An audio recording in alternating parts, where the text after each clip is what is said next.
오늘 우리가 함께 볼 말씀은 열왕기상 21장 5절부터가 되겠습니다.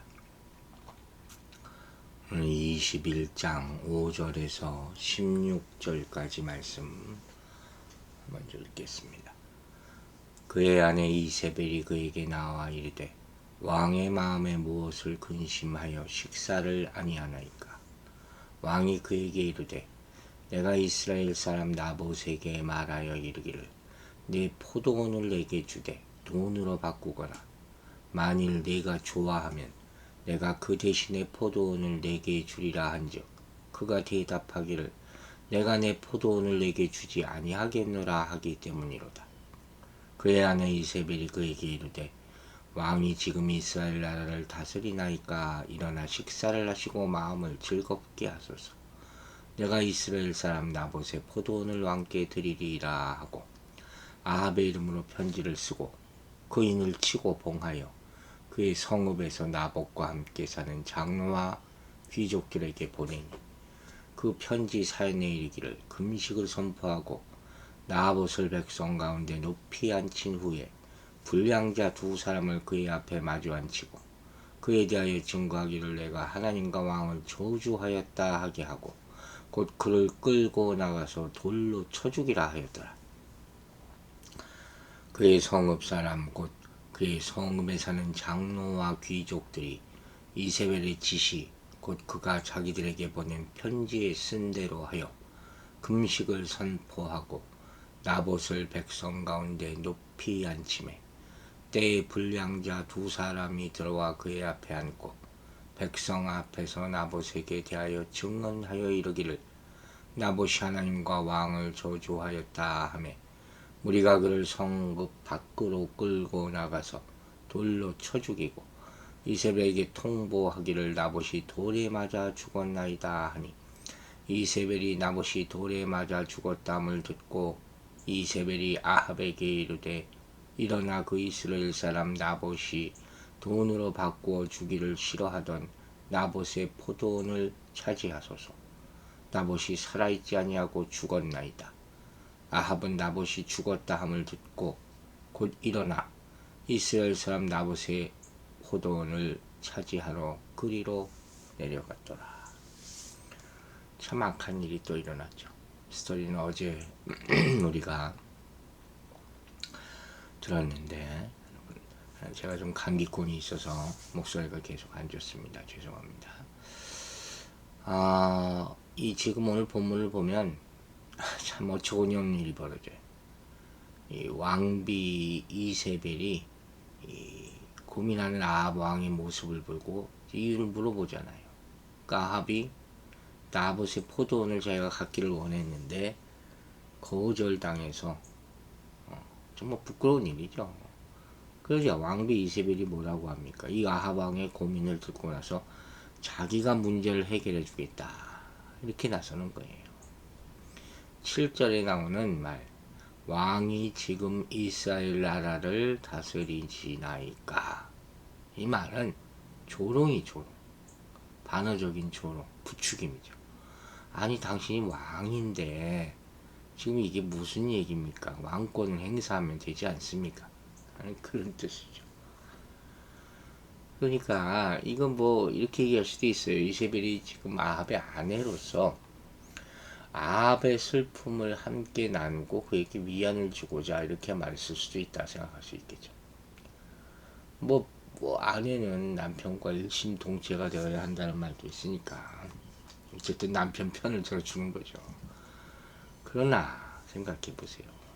그 아내로서 그 남편에게 참된 위로를 주고 그의 마음을 더 높고 더 나은 곳으로 인도해야지.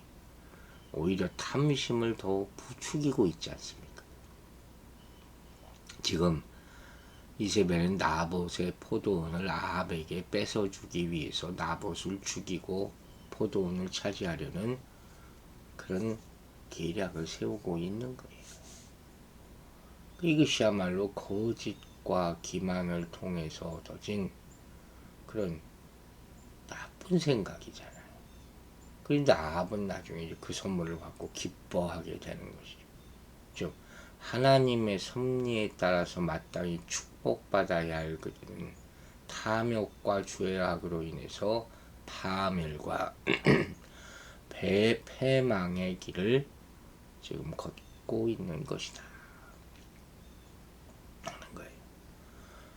먼저 어떻게 이들이 악한 일을 진행하냐? 나봇이 사는 성읍의 장로와 귀족들에게 편지를 보냅니다.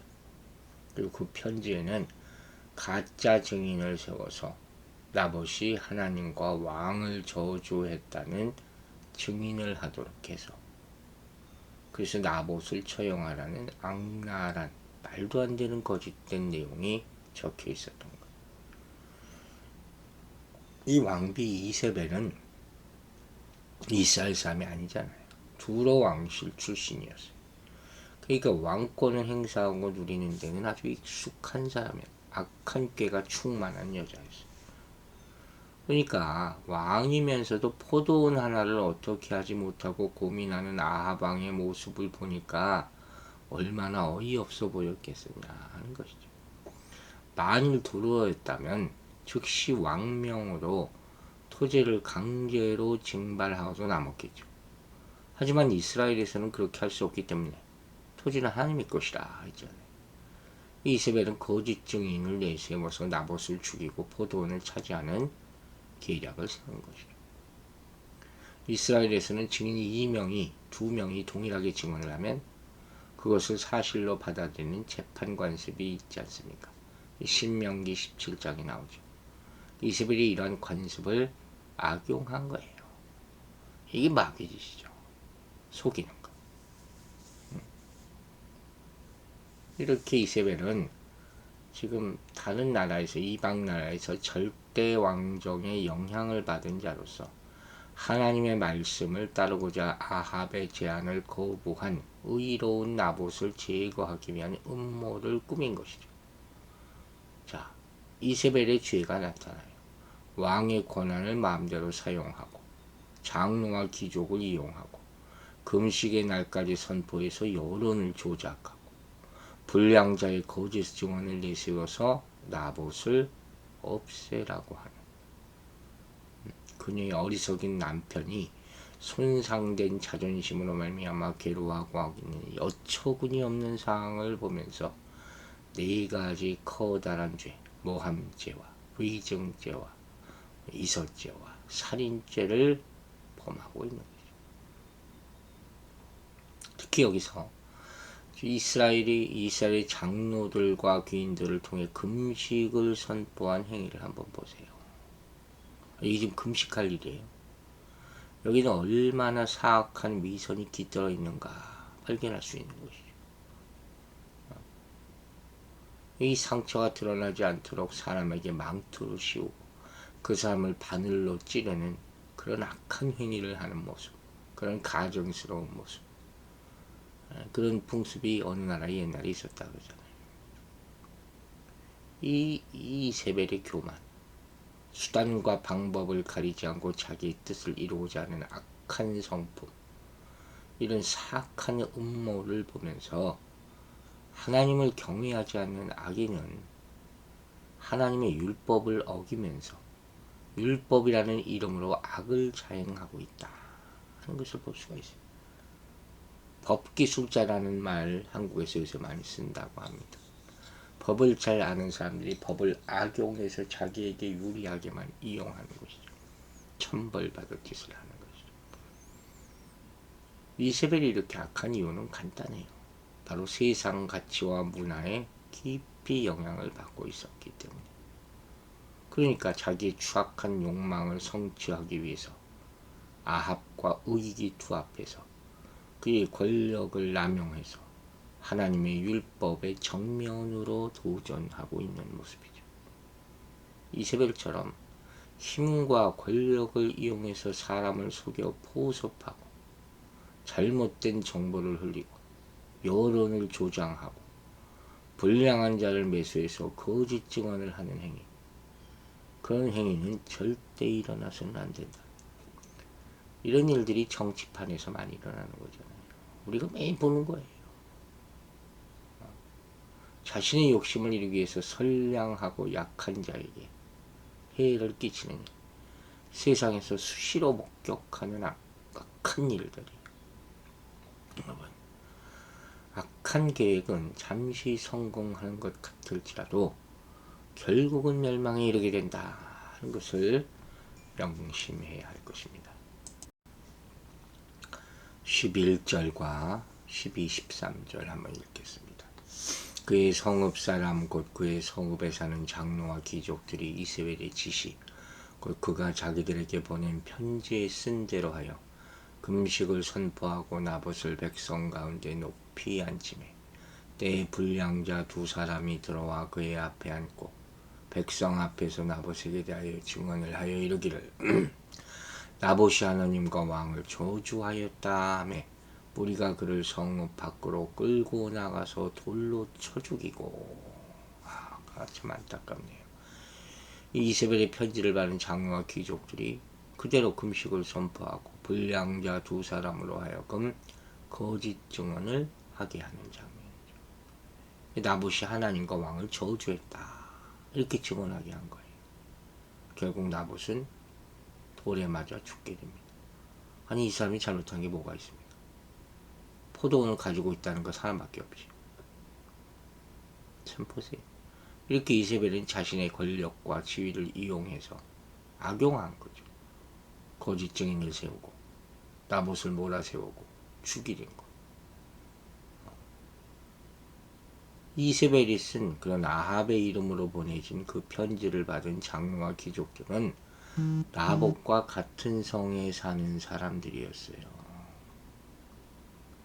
그럼에도 그들은 이세벨에게 아무런 저항도 못하고 철저히 이용당한 거죠.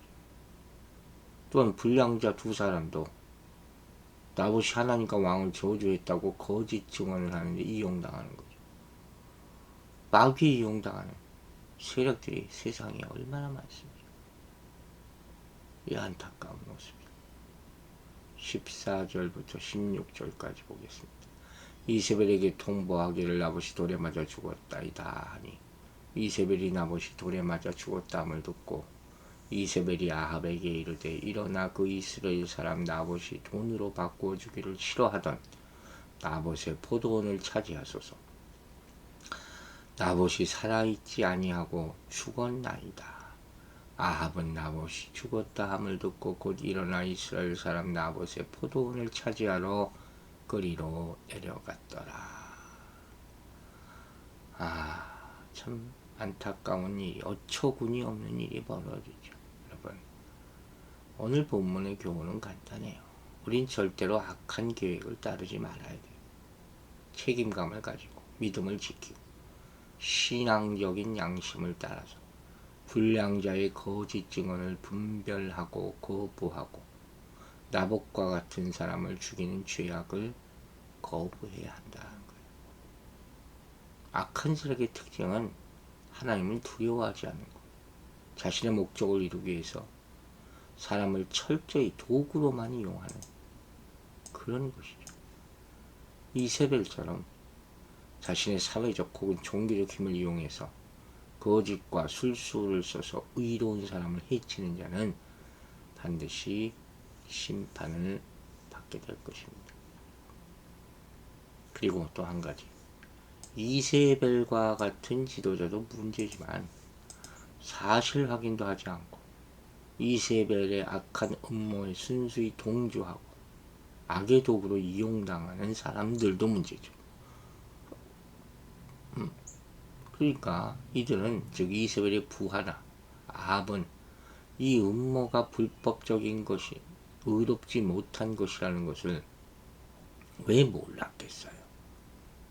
그럼에도 불구하고 전혀 개의치 않았다는 것이죠. 우리가 세상 살면서 이러한 일을 당할 수가 있습니다. 손해볼 수도 있고 고난당할 수도 있어요. 그러나 공의와 진실을 생명처럼 여기고 거짓 증인을 받아들이지 않도록 사리를 분별하게 해야 될 것입니다. 기도하겠습니다. 아버지 하나님, 오늘도 좋은 교훈 주심을 감사드립니다. 우리가 세상에 어처구니 없고 악한 일들을 얼마나 자주 보고 있습니까? 하지만 악한 계획은 잠시 성공하는 것 같더라도 결국은 멸망에 이르게 됨을 믿고 바라보며 이 어지러운 세상을 견뎌나가게 도와주시옵소서. 당장의 안위를 위하여 악인과 동조하지 않도록 거룩하고 신실한 믿음을 갖게 하여 주시옵소서. 아버지, 오늘 하루도 우리 성도들 영육간에 강건함 주시고, 이 날씨가 갑자기 또 더워지고 또 따로 이 기온차가 심합니다. 이 가운데 감기 환자 없도록 주님 지켜 보호하여 주시고 치료하여 주시옵소서. 감사드리며 예수 그리스도 이름으로 기도했습니다. 아멘.